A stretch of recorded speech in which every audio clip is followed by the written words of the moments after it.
Hey you lot, and welcome to another sexy episode of News You Might Have Missed. I'm your host Tom Lord, and on this show we look at a mighty mix of eclectic excerpts ranging from news outlets, blogs, and tabloid rags based around the globe. On today's show we've got an Italian island has been overwhelmed with adoption requests for its nuisance goats, a Chinese zoo in Jiangsu have painted dogs to look like pandas, and UK police could get ghostbusters style backpacks to fry getaway e-scooters. But first, Google has accidentally deleted a financial company's entire cloud account. According to The Guardian, more than 500,000 UniSuper Fund members went a week with no access to their superannuation accounts after a one-of-a-kind Google Cloud misconfiguration led to the financial services provider's private cloud account being deleted. Services began being restored for UniSuper customers on Thursday, more than a week after the system went offline. Investment account balances would also reflect last week's figures, and UniSuper said that those would be updated as quickly as possible. The UniSuper CEO, Peter Chun, wrote to the fund's 620,000 members on Wednesday night, explaining that the outage was not the result of a cyber attack, and no personal data had been exposed as a result of the outage. Chun then laid the blame exclusively on Google's cloud service, and in a joint statement from Chun and the global CEO for Google Cloud, the pair apologised to members for the outage and said it had been extremely frustrating and disappointing, but UniSuper was able to eventually restore services because the fund had backups in place with someone else. We've all deleted something we shouldn't have, especially in the old days of VCRs. I mean, I think I taped over my sister's christening with WrestleMania 97. It was just some kid getting water poured over her anyways. I've no idea why her parents are so worked up. Didn't see her mum for a long time though after that. Those cigarettes must have been really far away. Belgian sex workers are to get health insurance, pensions and maternity leave. According to Yahoo, Belgium has become the first country in the world to approve a labour law on employment contracts for sex workers. Under the law, if a prostitute refuses a client more than 10 times over 6 months, a pimp can trigger an intervention by a government mediator, but cannot sack the employee. But it also entitles the sex worker to health insurance, pensions, unemployment and family benefits, holidays and maternity leave. Dan Bouwens, a spokesman for the Union of Sex Workers in Belgium, said, "This law is a world first. I cannot stress how important this is. With this model, Belgium is really demonstrating that it aims to protect sex workers, regardless of any moral judgments about the profession people may have. The law makes it legal to give prostitutes employment contracts." This is after Belgium became the first country in Europe to decriminalise self-employed sex work in 2022. Imagine that, a pimp going to mediation over one of his girls not sleeping with clients. I thought that was solved with a pistol whip and a bag of blow. Belgium, guys, that's some mad progressive laws right there. Almost makes me feel bad for slagging off Stella Artois all these years. A Florida man has been arrested for pulling an assault rifle on an Uber driver dropping his daughter off. According to The Independent, a father in Florida has been arrested for brandishing an AR-15 semi-automatic rifle at an Uber driver who dropped off his 13-year-old daughter. Sean Hollenbeck, 54, was arrested and charged with aggravated assault and kidnapping relating to the incident. This was after on May 4th, just before 11 p.m, an Uber driver pulled up to his house to drop his daughter off. The daughter apparently was still in the car when her father emerged from his house and approached with his AR-15 in hand. Mr. Hollenbeck then allegedly forced the Uber driver out of his car and ordered him to the ground.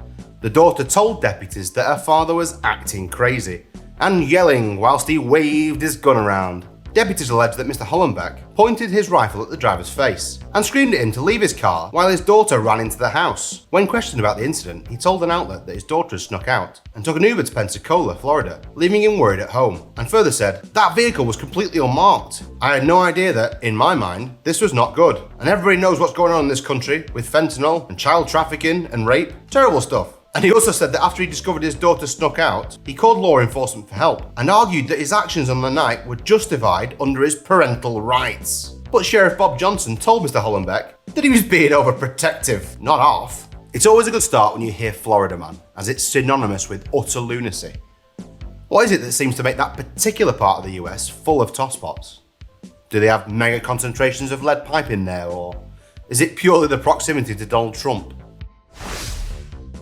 An Italian island has been overwhelmed with adoption requests for its nuisance goats. According to NU.NL, the small Italian island of Alicudi has been flooded with requests from people wanting to adopt a goat. The mayor wants rid of the nuisance animals and has therefore put them up for adoption. That might be a little bit tricky though. there are only 600 goats on the island, while the mayor has received no fewer than 1,900 adoption requests. This is all to prevent the goats from having to be culled. But the residents of Elikudi are sceptical about the feasibility of this plan, with someone saying, these animals are usually in places that are so difficult to reach that it's difficult to catch them. And how do you get them down? With a helicopter? Have any of the people who requested a goat actually thought this through? I mean, how are they going to get it through an airport? I can just see an Englishman now trying to smuggle one in a costume Benson and Hedges sleeve. No mate, these are Italian fags. That's why they make that noise. A Chinese zoo in Jiangsu have painted dogs to look like pandas. According to NBC News, a zoo in China has been accused of trying to deceive visitors with a pair of dogs, dyed black and white to look like panda bears. Videos circulating on Chinese social media showed the two panda dogs at the exhibit at Taizhou Zoo, and although the animals are patterned to look like pandas, their wagging tails tend to give them away. But zoo officials told Chinese state media that they were Chow Chows, a fluffy dog breed originally from northern China, painted black and white to resemble giant pandas, adding that they had clearly advertised them as panda dogs and did not make any false claims. But the zoo, which does not have real pandas, was nonetheless criticised by state media and others for misleading visitors and mistreating the dogs, with one commenter saying, "It's not funny at all to dye Chow Chow dogs to attract tourists. Their fragile skin and naturally thick coats make them susceptible to skin diseases." But a spokesperson from the zoo said, "Normal people dye their hair. Dogs can dye their hair too. It's the same as hair." China, home of the fake and counterfeit. A mate of mine once bought a quite nice watch from China off eBay. All was sweet and rosy until one afternoon the alarm went off in the middle of a meeting. Safe to say, who let the dogs out didn't really fit the decorum of the company-wide AGM. A New South Wales licensee who served a man 22 schooners of beer over 6 hours has lost their alcohol licence.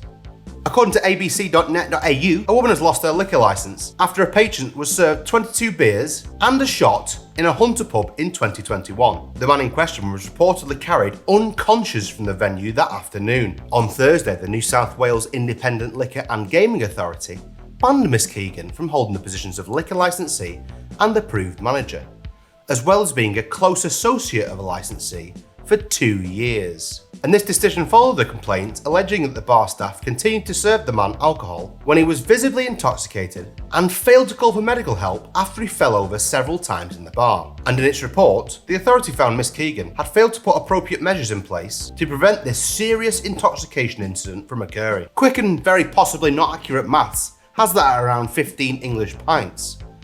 And at that sort of rate, never mind the fact that your limbs will cease to accept command, how would you manage the outflow?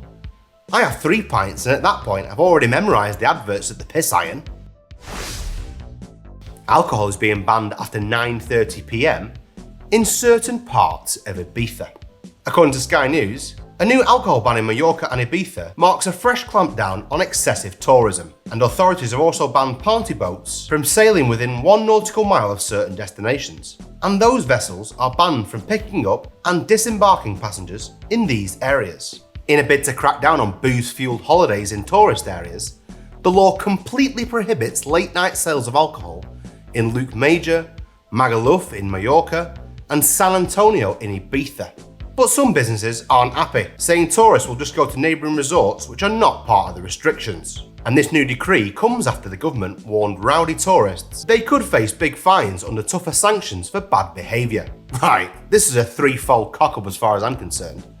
A, are we really going to do prohibition again? It's worked so well before. 2, are we really saying that bars just outside of those areas won't suddenly spring up? And 3, what will the people packed to the gills on disco biscuits pretend to drink now? Ooh, this mocktail is making me see colours. UK police could get Ghostbusters style backpacks to fry getaway e-scooters. According to The Guardian, Gavin Stevens, chair of the National Police Chiefs Council, said that the weapon was in development and could be months away from being available, although it's expected to be longer than that. He said it would be housed in a backpack reminiscent of the equipment used in the Ghostbusters series of movies, and it could tackle crime linked to newer vehicles such as electric bikes and electric scooters. Gavin Stevens said that the electromagnetic weapon works by tricking the engine into thinking it's overheating, which then shuts down the engine and brings the vehicle to a stop. But it requires line of sight to work. He further said, basically, it interferes with the electric motor, and it sends a signal to confuse the electric motor. All of these electric motors apparently have an inbuilt safety system that if it thinks it's overheating, it shuts down. And speaking about the weapon, he said, they're also telling me it has the potential to be useful with normal combustion engines. But police hope the device will be harmless to humans and other devices. Right.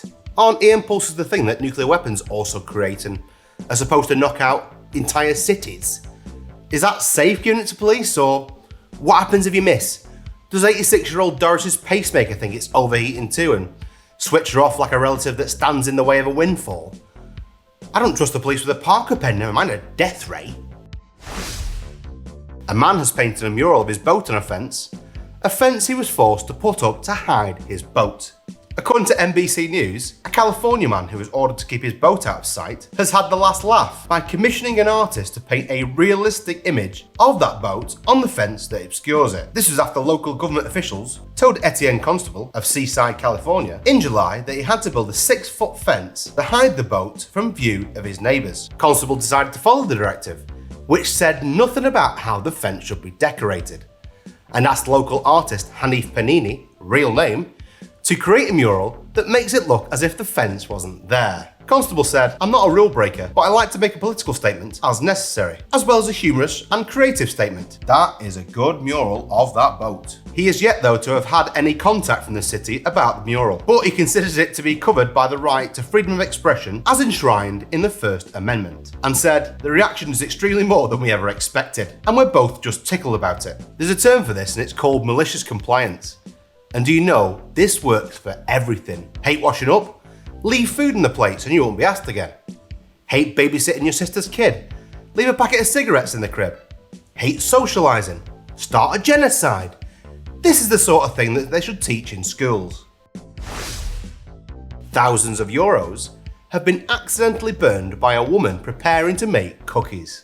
According to AD.NL, the woman's boyfriend had thousands of euros safely hidden in the oven, but his girlfriend, who he said knew nothing, turned on the oven to bake cookies. The banknotes were then seriously damaged as a result. The man though tried to exchange the half-burnt notes at the Nederlandse Bank, who did not believe his story, but he is though still trying to get his money back through the Council of State. In principle, the Nederlandse Bank simply exchanges damaged banknotes, unless though there is a suspicion that they have been damaged deliberately, and that is the case here. Based on the initial investigation, it was quickly concluded that the banknotes could never have been damaged this way in the oven.